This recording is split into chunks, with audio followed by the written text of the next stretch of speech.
Hello students, start करते हैं हम लोग पाइथागोरस थ्योरम का एक्सरसाइज 2.1। इससे पहले हम लोगों ने इसके बेसिक्स ऑलरेडी देख चुके हैं, तो जिन बच्चों ने नहीं देखे हैं, लेक्चर कंप्लीट होने के बाद पहले आप बेसिक समझ लो। एक बार आप बेसिक समझ लोगे, फॉर्मूले आपको याद रहेंगे, तो फिर सॉल्व करने में आपको आसानी होगी। देखो, इसका फर्स्ट क्वेश्चन देखते हैं। Which of the following are Pythagorean triplet justify.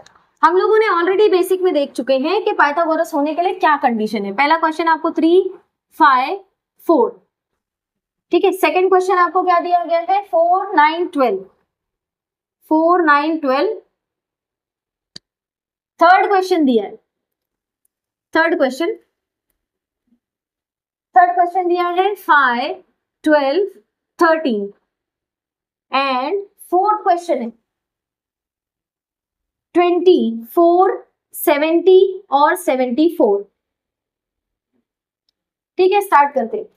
Pythagorean triplet के लिए पाइथागोरस थ्योरम हम लोगों ने पढ़ चुके हैं। पाइथागोरस थ्योरम के अकॉर्डिंग क्या होना चाहिए, ये जो है मान लो ए बी सी पढ़ चुके हैं, ए बी सी, यानी ये हो गया हमारा हाइपोटेनस। तो ए बी का स्क्वायर प्लस बी सी का स्क्वायर इज इक्वल्स टू क्या होना चाहिए, ए सी का स्क्वायर। मीन्स क्या हो गया, A B square plus B C square is equals to A C square. तो यहाँ पे हम लोग इसी के अकॉर्डिंग चलने वाले हैं। कोई भी दो छोटे नंबर का पहले लाइन से करना। सॉल्यूशन स्टार्ट करते हैं। 3 का स्क्वायर हो गया कितना, 9। 4 का स्क्वायर कितना हो गया, 16। 5 का स्क्वायर कितना हो गया, 25। तो हम लोगों ने जो बड़ा वाला है नंबर, उसको इक्वेशन 1 कंसिडर कर लिया। अब ये जो दोनों है 3 स्क्वायर प्लस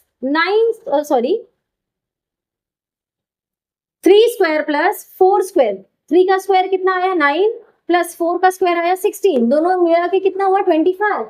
इसको इक्वेशन 2 कर लिए। अब अगर ध्यान दोगे हम लोग 5 का स्क्वायर भी 25 आ रहा है, इसका भी हमारा सम 25 आ रहा है। मीन्स हमने ये कंडीशन प्रूव कर दी है ना।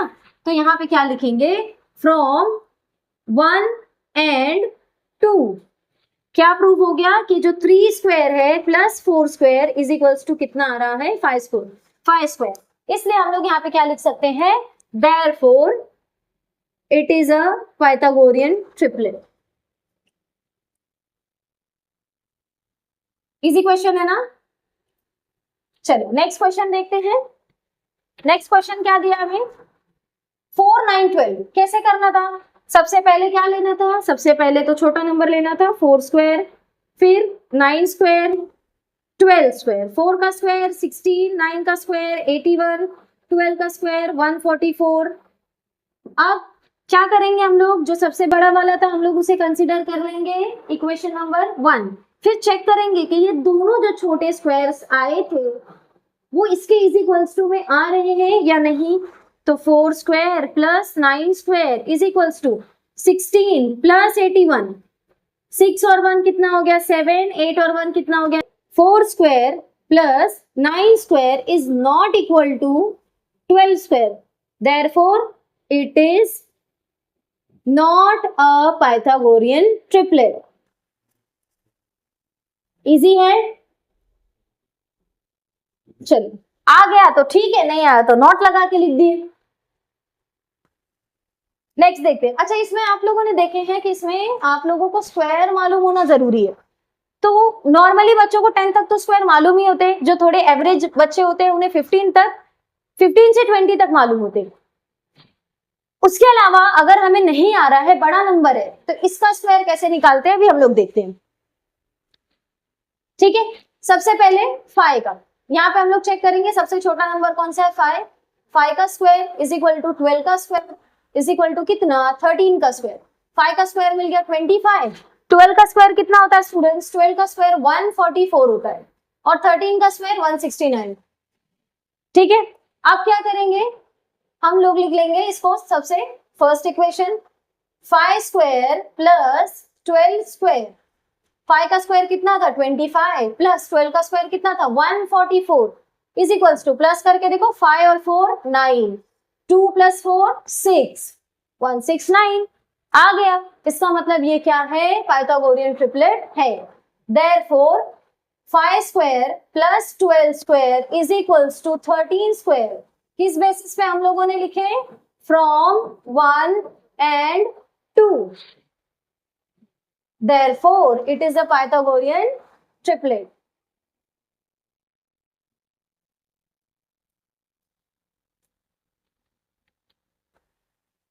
ठीक है, अब देखते हैं इसका नेक्स्ट क्वेश्चन। अच्छा, मैंने अभी आप लोगों को बताइए कि अगर बड़े नंबर का स्क्वायर आया तो वो कैसे निकालना है। स्क्वायर के देखो दो ही तरीके होते हैं। बेसिकली हम लोग क्या करते हैं, स्क्वायर का मतलब होता है सेम नंबर से सेम नंबर को मल्टीप्लाई करना। ऐसे ही करेंगे ना, 4 4 जा 16 कैरी 1, 4 2 जा 8 और 1 9, 2 4 जा 8, 2 2 जा 4, ये हो गया 6, 9 प्लस 8 कितना हो गया 17, कैरी 1 5 76 हो गया। बराबर है ये। दूसरा इसका एक ट्रिक है जो आपको समझनी है। जैसे मान लो मैंने यहाँ पे लिख दी 24 का स्क्वायर, तो 4 का स्क्वायर कितना होता है 16, ठीक है। 2 का स्क्वायर कितना होता है 4। आप क्या करेंगे, ये तीनों नंबर को मल्टीप्लाई कर दो, 2 4 जा 8, 8 2 जा 16, यूनिट प्लेस को छोड़ के आपने 16 लिख देना है।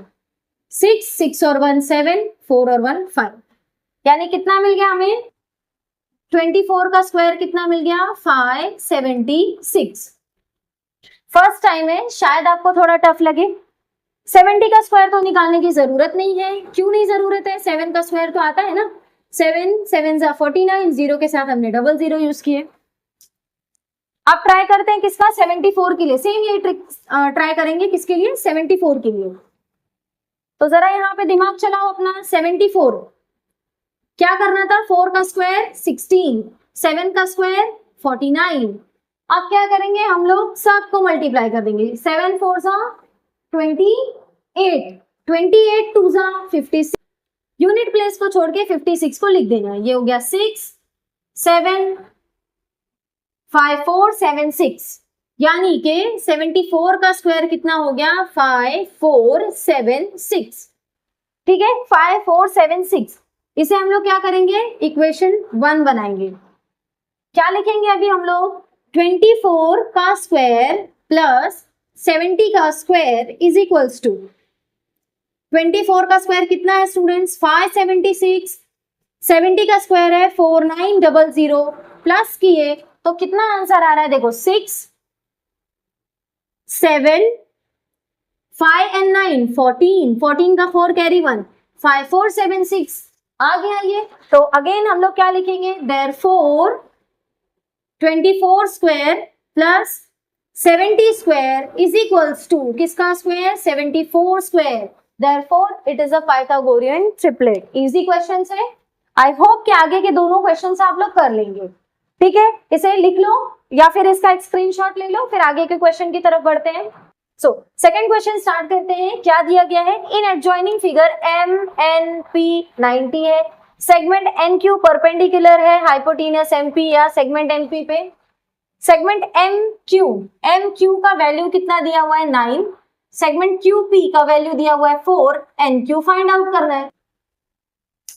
इस चैप्टर के बेसिक में हम लोगों ने देखे थे कि इस कंडीशन में कि एक राइट एंगल ट्रायंगल है, उसके 90 से राइट एंगल ट्रायंगल के हाइपोटेन्यूस पे अगर एक परपेंडिकुलर बनता है तो वहां पे हम लोग कौन सा थ्योरम यूज करेंगे, theorem of geometric mean. So solution start करने के लिए आपने पहले लिख लेना है जो गिवन है। क्या दिया हुआ है, इन ट्रायंगल MNP कितना है 90 और सेगमेंट NQ परपेंडिकुलर है किस पे, सेगमेंट MP पे। ये दोनों भी चीजें हमें क्या है, गिवन है, इसी बेसिस पे हम लोग कर रहे हैं। इसी बेसिस पे हम लोग इसे क्या कर रहे हैं, सेगमेंट NQ सेगमेंट MP, इसी बेसिस पे हम लोगों ने कौन सा फॉर्मूला यूज करना है, कौन सा theorem, theorem of geometric mean. Theorem of geometric mean के अकॉर्डिंग क्या होगा, NQ square is equals to MQ into QP। यहाँ पे रीजन क्या है, रीजन दिया है theorem of geometric mean, theorem of geometric mean. देखो रीजंस लिखना नेसेसरी है, ठीक है। NQ square as it is रहेगा, MQ कितना दिया हुआ है 9, QP कितना है 4। 9 का टेबल तो सबको आता है ना, 9 4 जा 36 मीन्स हमें देखो फाइंड आउट एन क्यू करना है, अभी हमें एन क्यू का स्क्वायर मिला है, यहां से स्क्वायर हटेगा तो वहां पे लगेगा रूट 36, यानी आंसर आपको क्या मिल गया, एन क्यू का वैल्यू कितना रहेगा 6। ठीक है, अब नेक्स्ट क्वेश्चन देखते हैं। नेक्स्ट क्वेश्चन में हमें क्या बोला गया है, क्वेश्चन नंबर 4 में इन सेम इसी की तरह, देखो पूरा फोकस करना, इसकी तरह ही लिखेंगे इन ट्रायंगल। स्टार्ट करते हैं यहां से सॉल्यूशन। इन ट्रायंगल, ट्रायंगल का नाम क्या है, पी क्यू आर, एंगल कौन सा एंगल, क्यूपीआर, एंगल क्यूपीआर कितना है 90, क्यूपीआर 90 है। और दूसरा हमें क्या मेंशन करना होता है, segment PM perpendicular to hypotenuse QR, ये दोनों भी चीजें हमें क्या दी हैं, ऑलरेडी क्वेश्चन में दी हुई है, तो इसलिए ये क्या हो गया, गिवन। अब हम लोग इसी के अकॉर्डिंग कौन सा फॉर्मूला लगाएंगे, थ्योरम ऑफ ज्योमेट्रिक मीन का। ज्योमेट्रिक मीन के अकॉर्डिंग क्या होगा, PM square is equals to QM into M R. Reason क्या लिखोगे, रीजन लिखेंगे theorem of geometric mean, theorem of geometric mean.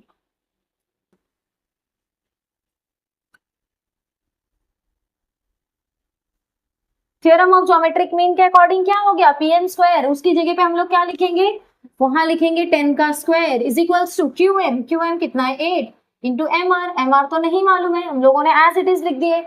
अब क्या करेंगे, अब ध्यान दो यहाँ पर 10 का स्क्वायर, 10 का स्क्वायर कितना हो गया 100, 8 यहाँ पे मल्टीप्लाई में इज इक्वल्स टू की ये साइड आएगा डिवाइड में हो जाएगा इंटू एमआर, 100 को 8 से डिवाइड करना है हमें, 8 1 जा 8, 8 1 जा 8, 8 2 जा 16, 4 बच रहा है, पॉइंट लगा है 0, यानी 8 5 जा 40। नहीं आ रहा हमें ऐसा मैथ्स, तो क्या करें उस सिचुएशन में, यहाँ पर साइड में डिवाइड कर लो, 800, 8 1 जा 8, 2 बच रहा है, 8 2 जा 16, 4 बच रहा है, पॉइंट लगा है 0 बढ़ा दिए, 8 5 जा 40, जैसे आपको इजी लगे वैसे करो। समझ आया, यहाँ पे कितना आ गया 12.5। लेकिन मैम ये थोड़ी मालूम करना था 12.5, एमआर नहीं मालूम करना था ना, मालूम क्या करना है हमें, क्यूआर, क्यूआर मालूम करना है। क्यूआर कैसे पता चलेगा, ध्यान दो आप लोग, क्यूआर कैसे पता चलेगा, क्यूएम प्लस एमआर, तो हम लोग यहाँ पे लिख लेते हैं QR is equals to, QR कैसे बना हुआ है, क्यूएम प्लस एमआर को मिला के बना हुआ है।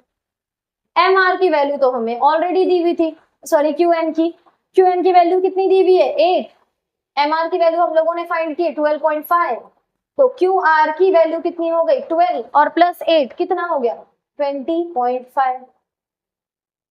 ठीक है, इजी है क्वेश्चंस, इसका एक स्क्रीनशॉट ले लो, घर पे प्रैक्टिस